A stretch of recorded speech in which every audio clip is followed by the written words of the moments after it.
It's the Innovation Podcast with Mark Reed Edwards and Garnett Harriman. Let's start the show. Hi, it's Mark. Garnett, how are you doing? I'm doing well. Doing very well.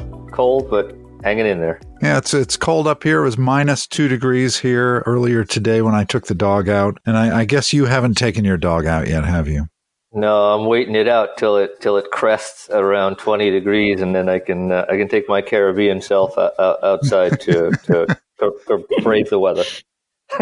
Yeah, so we're not here just to talk about the weather. We've got a great guest. Who do we have with us today? We have Panos Moutafis, who is the founder or co-founder. He's a very humble guy. I think he calls himself co-founder and CEO of one of the coolest companies I've seen in the last year and a half, probably, a biometrics company called Zenus Biometrics.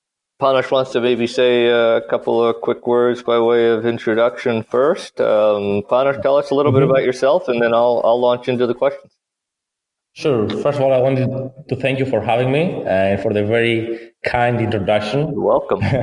So, as somebody might guess it from my name and my accent, I was born and raised in Greece, in Athens, and I moved to Texas, in Houston, about seven and a half years ago.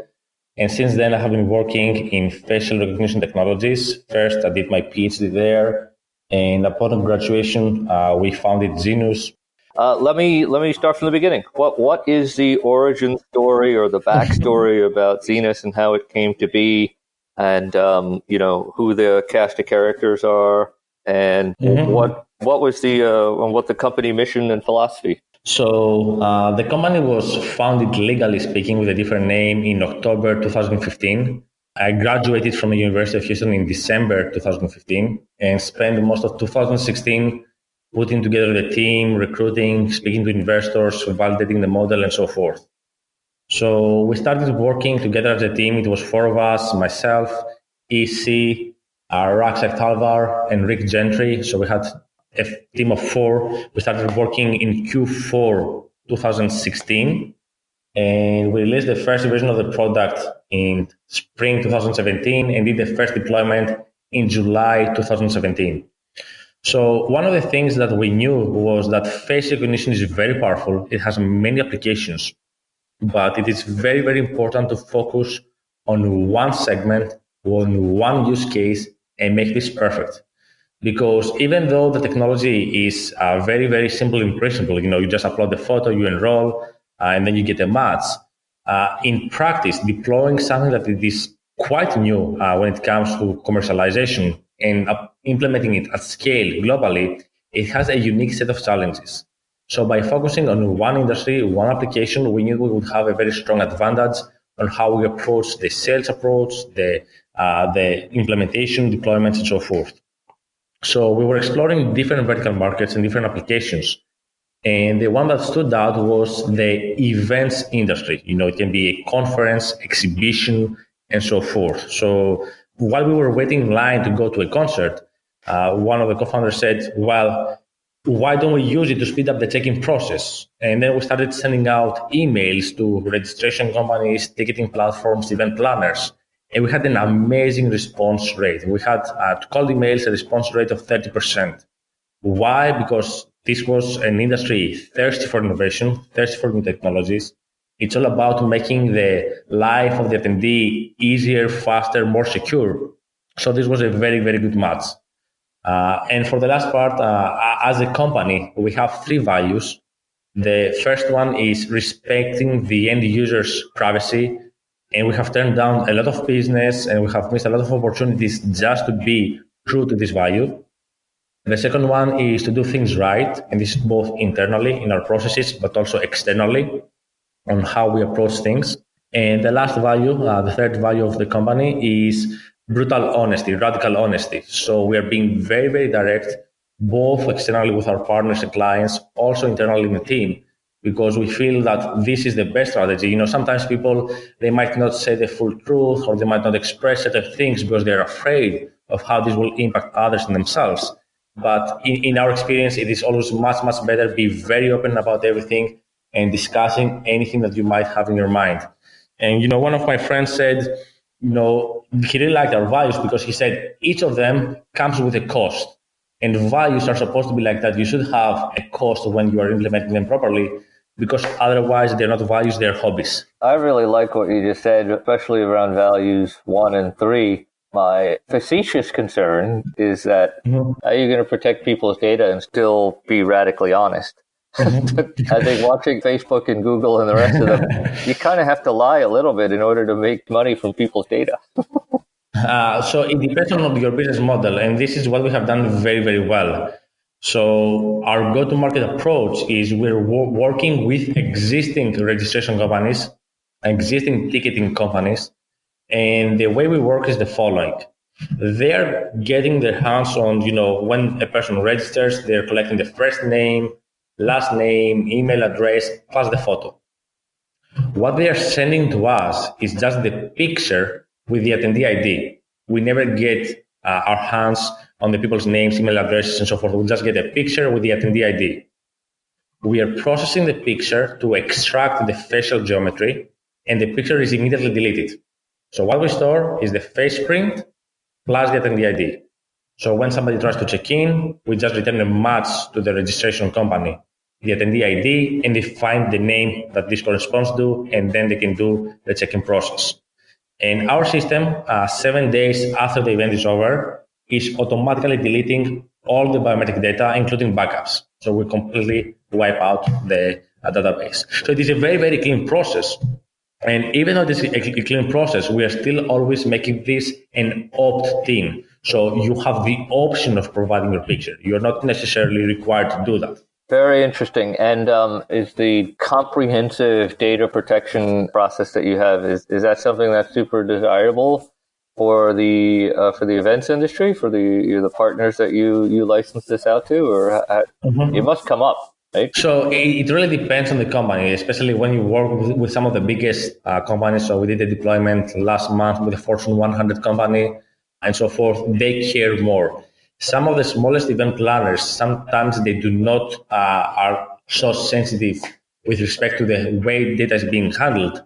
This is where it is part of being faithful to your values and making sure that you educate them, you tell them how things should be done, and help them deploy in the right way. When we were starting the company and said we will focus on the events industry, my biggest concern was, will people opt in? Will they submit their photo? And we were expecting, an uptake of 10 to 20% of the people. But what we have seen, especially the events that they're, 2,000 people and above, we see opt-in rates of about 50 to 70%. Wow. So we're doing an event. We did an event with Keller Williams in August, 9,000 people, 6,000 of them provided their picture. Oh. And right now, in 10 days, we're doing another event with 16,000 people or 17,000 people, and we're expecting the same level of opt-in. About 2 or 3 people will submit their photo. That's great.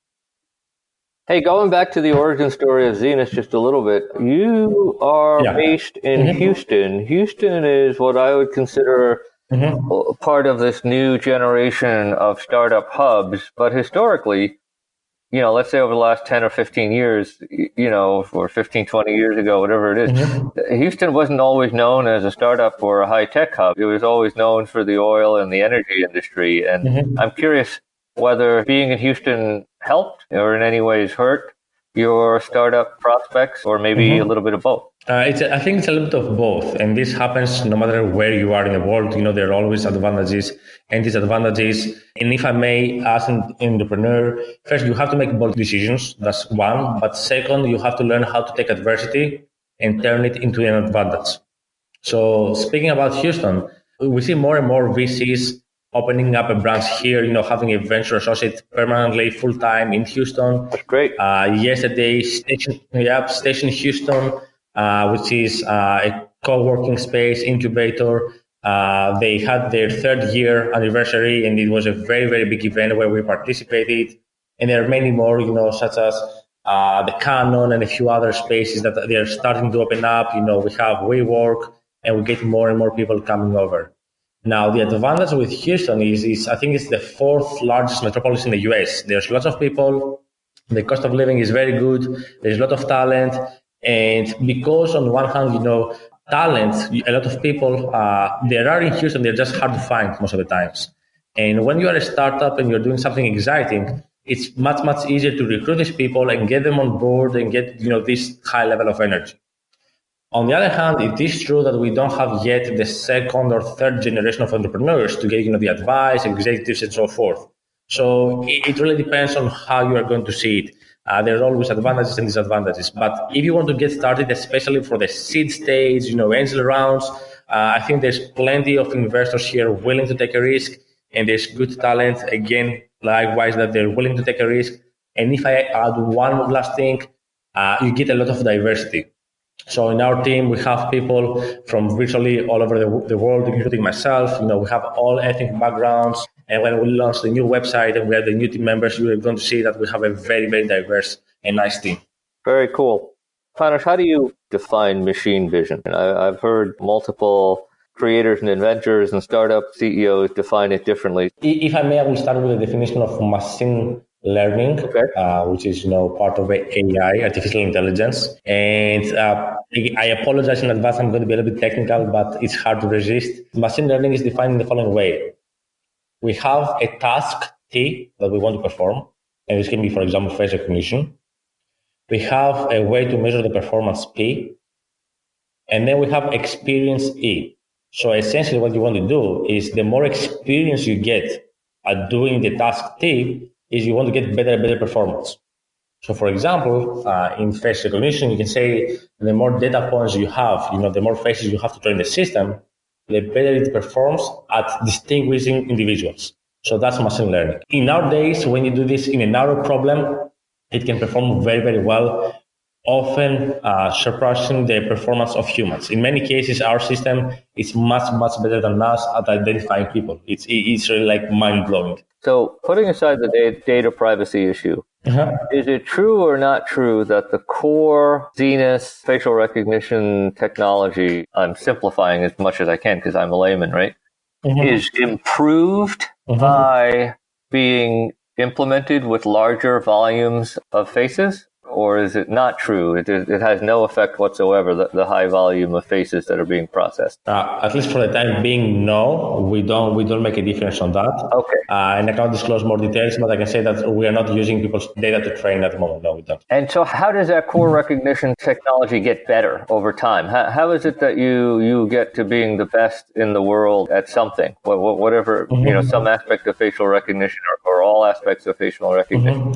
How does that process of improving the technology unfold? The thing with face recognition is that it's not a single thing that you have to do better. It has many components. It's like a pipeline. It's multiple algorithms, all of them working together. What is it that your technology does that's within that universe better than any other technology or company in the world?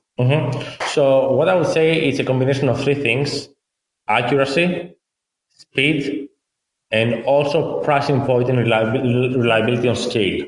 So for example, we released an update to our system a few months ago. We can search a database with 100,000 faces in 0.6 seconds, something like that. It is very, very reliable. It is very, very fast. And you can do it at a price point which makes sense for the event planner. And this is, a lot of these things have to do with the software architecture. It has to do with machine learning components. It has to do with the user interface, the user flow, and other things that we have done internally to make sure that we can get all of these performance gains over other face recognition providers. Very interesting. Hey, I want to take a quick segue away from theoretical and arcane aspects of the technology into something a little bit more concrete. Can you just give our audience members who haven't experienced facial recognition check-in just a verbal workflow or process flow of how it works? Yeah, absolutely. So a person registers for an event the same way they usually do. They go to their website, they say buy ticket or registration, they put their first name, last name, email address, and all the information. And then the website is going to say, would you like to opt in for face recognition? If they say yes, then they have the option of uploading a picture or taking a selfie, either is fine. And the system will take the picture, it will validate the quality. If the quality is not good, if you have multiple faces, whatever, the system will give real-time feedback to you.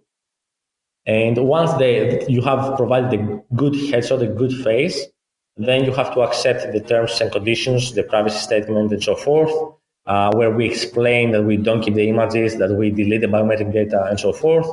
You click submit, and that's it. So a lot of the events, they already collect pictures, so it's not very, very different. The process is not something completely new. And assuming this is done on the event day, we have iterated on the workflow many times, and the one we have found it to be the best is the following. We have, let's say, 10 stations where people can go and check in. And each station has a camera attached to it, or it's a tablet and so forth. So the camera is on. If me, Panos, has provided the picture, when I approach the station while I'm still walking to the station, it will recognize me and will have a pop-up and it will say, "Are you Panos?" And if I say yes, I go in or the badge is printed. That's one workflow that we see a lot in conferences, exhibitions, and so forth. If I didn't provide the picture and I approach the station, it will say, "We couldn't find you in the database. Do you want to do a name search? Do you want to do an email search? Or do you want to do a QR code search? Whatever you want." So no matter what you do, it's only making the process faster because people, they don't have to read instructions. Sometimes they have instructions, options, so forth. It just do all the work for you. And this is where the speed up. A lot of the times, even myself, when we got started, I was saying the QR codes are fast enough. But the problem is not scanning the QR code. The problem is that sometimes the phone might rotate. It happens to me all the time. Or you might not be able to find the code, or you have to read the instructions. And all of these things, they might add 5, 10, 20 seconds to the process. In some cases, they have ID checks on top of that, and it makes the process even longer. So if you have an event with 10,000 people, this really, really blows up and creates a logistics problem. Sure. But if you take the human interaction out of it, and you don't have to do anything, and you recognize and you go in, this makes the flow so much faster and so much better from an experience point of view. That has a very, very big impact. And that's the check-in. So just because I'm much more of a pessimist than Mark is, I'm gonna ask you a couple of what, and I have far less faith in humans than Mark does. I'm going to ask you a couple of what ifs about the technology. Absolutely, right? yeah. So what if some attendant, I almost said idiot, but that's not a nice thing to say on the podcast. But some would be attendee at a conference or a trade show decides that they want to register for the trade show on a Thursday, and they're all into Throwback Thursday, and they submit a picture of themselves as a 10-year-old or a 15-year-old or whatever. What happens when that maybe they really would be an idiot for doing that, but what happens when they show up at the conference? So there are two cases, and this is unfortunately it depends. It depends. So either the system will say no match, or it will give the right match. So these are the two cases. Usually, if you have wait a second. Well, you don't know what the system would do in that case. Is your system that good that it can recognize my image longitudinally over the course of a lifetime? It could. It actually could. We have done tests with ourselves where we gave our pictures from when we were very young, and it could. It depends on the size of the database, quality of images, and so forth. But in many cases, it does.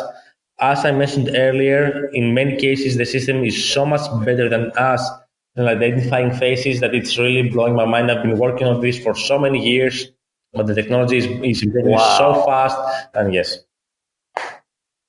So like me as a pimply teenager and me as like a suave 50-year-old, your system could recognize that? It could. We haven't done extensive tests on the accuracy for this big age difference, but in most cases, if you submit a picture within 5 years, 10 years, it should be good enough. And in any case, you said the fail-safe is I get there, it says no match, and either I take a selfie or your system takes a selfie, and then I present ID, and then I get pushed through. Right? Yeah, you do a name search, QR code, whatever. Yeah, all the existing methods of checking in, they're still there. Okay, fair enough. Very, very interesting. Um, so I've read in more than one place. Some of it comes from your own, your own company propaganda. But I've read that you are the fastest facial recognition check-in anywhere in the world, and I'm again because I'm more skeptical than most people. my day my day job. My day job is to be the voice of no, so I'm inherently skeptical about everything, right? How did you test that? How did you measure that? And what other types of systems were measured so that you came out as as king of the biometrics on this one? So first of all, I assume you mean, are you referring to the checking process, the recognition process, both, one of them? Which one do you want to address? Yes. Excuse me? Yeah, no, the check-in process. Okay, let me tell you how we have done tests. So we have done two things. The other thing that, if I may, the benefit of doing events is that we're going on most of these things, especially the big ones, ourselves on site, and we're able to measure the accuracy on the field.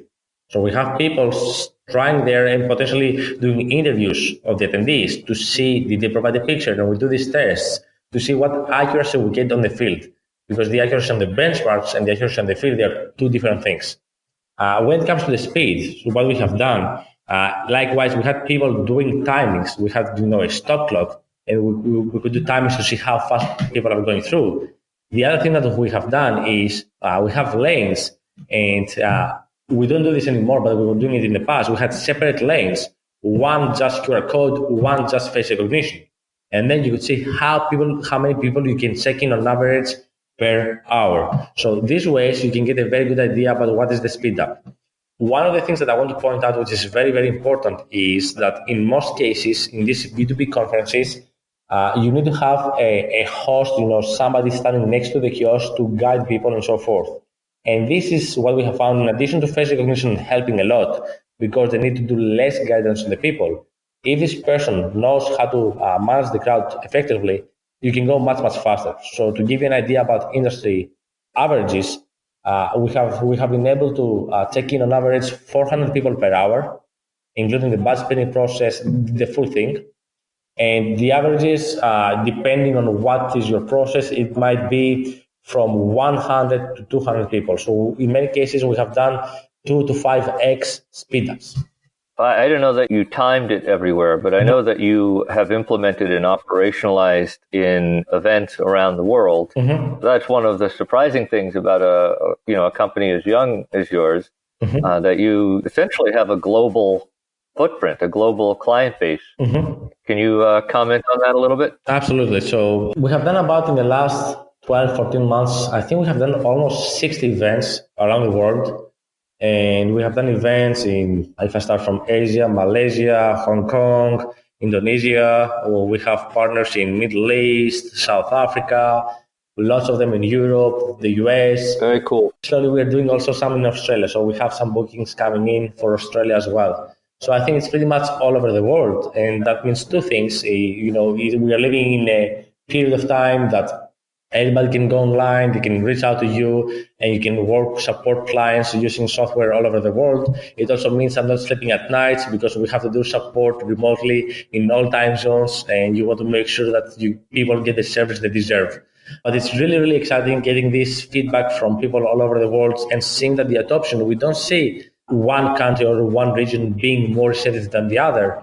Everybody in the world, they actually just like technology. They think it's very, very cool, and they want to try it out. Very interesting. I'm curious, and there may be no relationship between these two things, but I wonder if there's any relationship between the cultural and gender diversity of your company. You literally look like a United Nations, if you don't mind my saying so. And your ability to project yourself as a small company around the world. Does that diversity help your global footprint, or is it unrelated? Or frankly, I can't say for sure because I don't have this input. But I think it does help internally on the way we operate, because I don't know how to phrase it properly, so I'll just say how the way it comes to my mind. We argue a lot, but we argue in a way that it is constructive. So a lot of the things, the features, the approach, the go-to-market, and all of these things, they come out a lot of deep discussions. So we really take our time to think things through, and everybody, and I mean that everybody in the team has added something very, very unique that without them, we couldn't have reached this stage. So I think it does help internally, and this then is being reflected externally as well. So we had event planners telling us, oh, we were speaking with this registration company, and they were telling us, yes, we know Zenus. Zenus is huge, and we're like 7 people. So I do think that this is reflected one way, implicitly or explicitly, on the way we operate. Very interesting. Okay, so now that I've been serious for at least a few questions, I have to tell you about the devil on my shoulder that has been wanting to ask this question for some time, actually. So here's what the devil on my shoulder wants to know.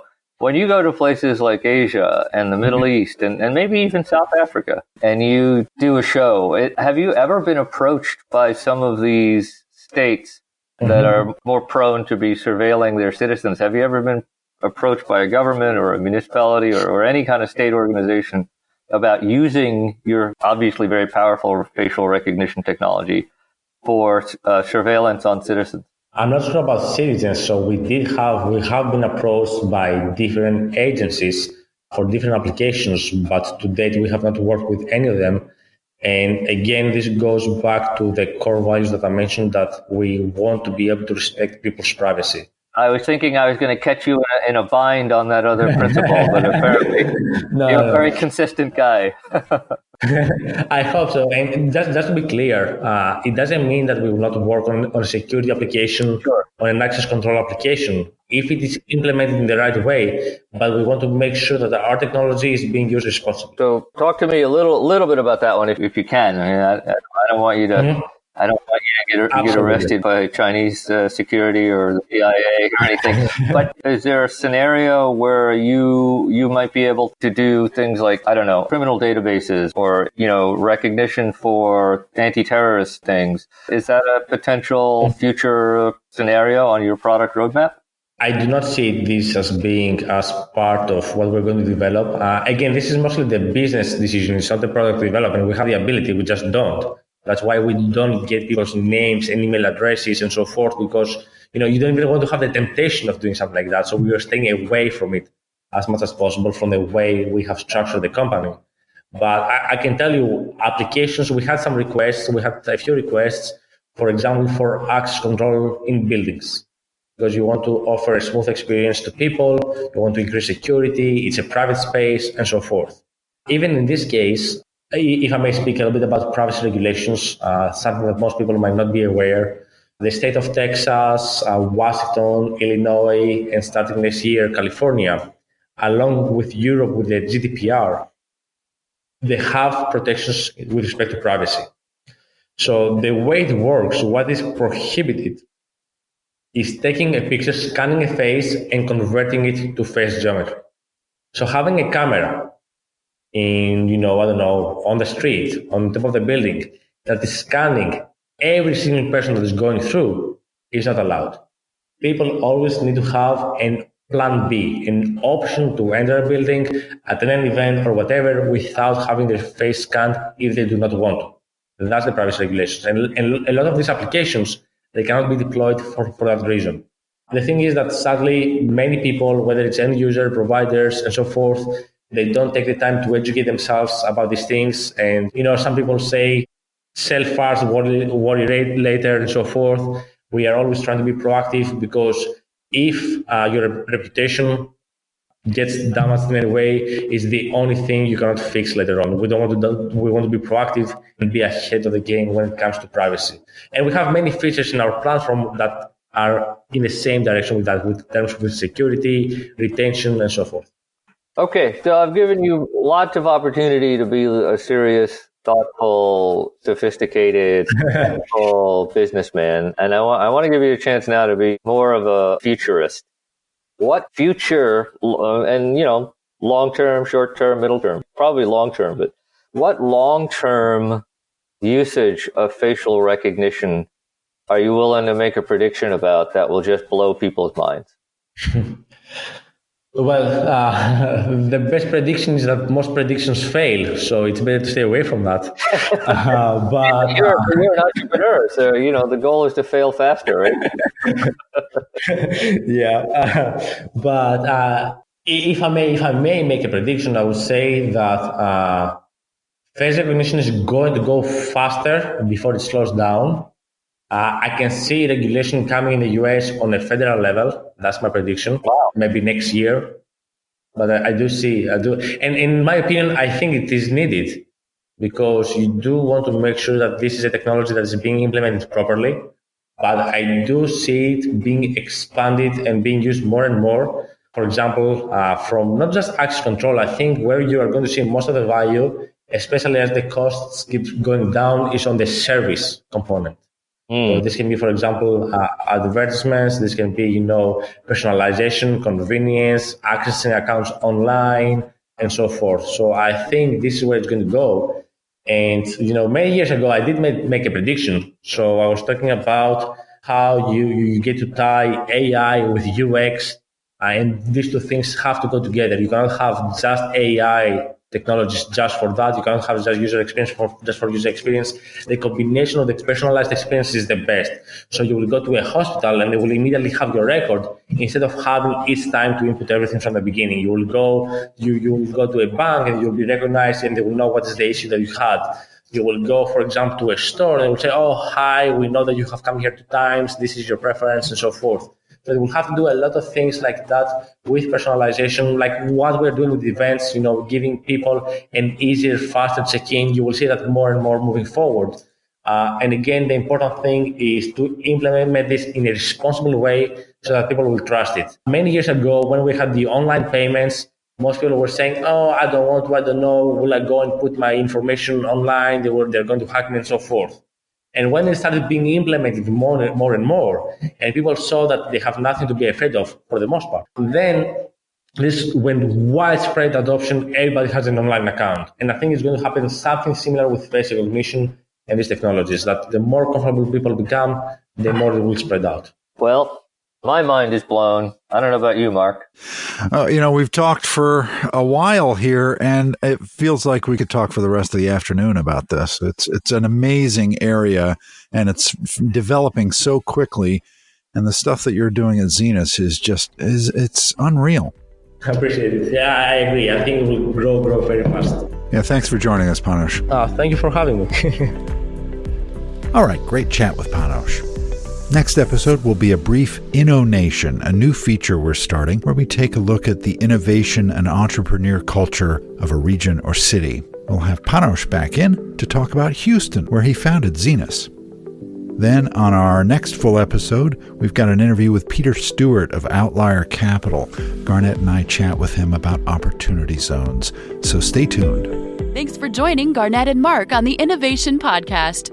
Visit innovationpodcast.co to subscribe and listen to other episodes.